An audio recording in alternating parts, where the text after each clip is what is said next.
नमस्ते साथीहरू, welcome to my YouTube channel. आज म एउटा भेरी सिरियस टपिक लिएर आएको छु, जसको बारेमा हाम्रो देशका ठुला नेताहरू र पोलिटिकल पार्टिजहरू धेरै जसो साइलेन्ट छ।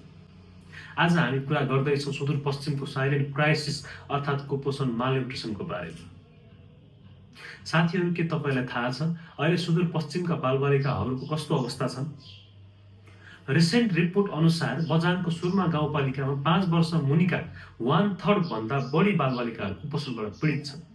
सुन्दा अचम्म लाग्न सक्छ, तर बझाङमा मात्र 11.4% बालबालिकामा सिभियर स्टन्टिङ यानि कडा खालको पुड्कोपन देखिएको छ, जुन सुदूरपश्चिमकी 9वटै जिल्लाहरूमध्ये सबैभन्दा धेरै हो। र अब फ्याक्ट अझै स्क्यारी छ। बाजुरा जिल्लामा 46.8% बालबालिकाहरू पुड्कोपनको शिकार भएका छन्। यस्तो अवस्थामा बैतडी, दार्चुला, डोटी जिल्ला पनि देखिन्छ।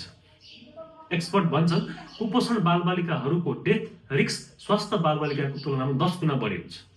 यदि उनीहरू बाँचिहाले भने पनि उनीहरूको फिजिकल र मेन्टल डेभलपमेन्ट सबैको लागि कमजोर हुन्छ, जसले फ्युचरमा उनीहरूको प्रोडक्टिभिटीमा ठुलो असर पार्छ। र नेक्स्ट क्वेसन्स भनेको वाइ इज दिस ह्यापनिङ? आखिर किन यस्तो भइरहेको छ? बझाङका स्वास्थ्य शाखा प्रमुखका अनुसार मेन कारण के हुन् भन्दाखेरि गरिबी, पोभर्टी, वैदेशिक रोजगारी र पोलिटिकल नेग्लिजेन्सी। गाउँमा काम गर्नुपर्ने पुरुषहरू भारत पलायन भएका छन्। घरमा फुड इन्सेक्युरिटी भएको छ र हेल्थ वर्करहरू भन्छन् आमाहरू आफै कुपोषित छन्, जसको डाइरेक्ट असर बालबालिकामा देखिन्छ। सीमाङ्कृत समुदायको लागि दैनिक पेट भर्नु नै स्ट्रगल हो, त्यसैले न्युट्रिसन फुड उनीहरूको लागि लग्जरी बनेको छ। सबैभन्दा दुःख लाग्दो कुरा के हो भने पब्लिक हेल्थ एक्सपर्ट के भन्नुहुन्छ भन्दाखेरि कुपोषण is a purely political issue. तर रियालिटी के छ भने नेपालमा कुनै पनि पोलिटिकल पार्टीले यसलाई आफ्नो इलेक्सनको एजेन्डा बनाउँदैनन्।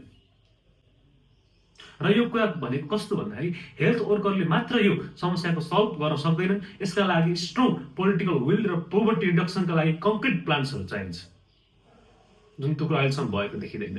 र साथीहरू, नेपालले 2001 देखि 2022 सम्म कुपोषण घटाउन गुड प्रोग्रेस गरेको थियो, तर अहिले सुदूरपश्चिममा देखिएको यो डाटाले हामी सबैलाई वेकअप कल दिएको छ।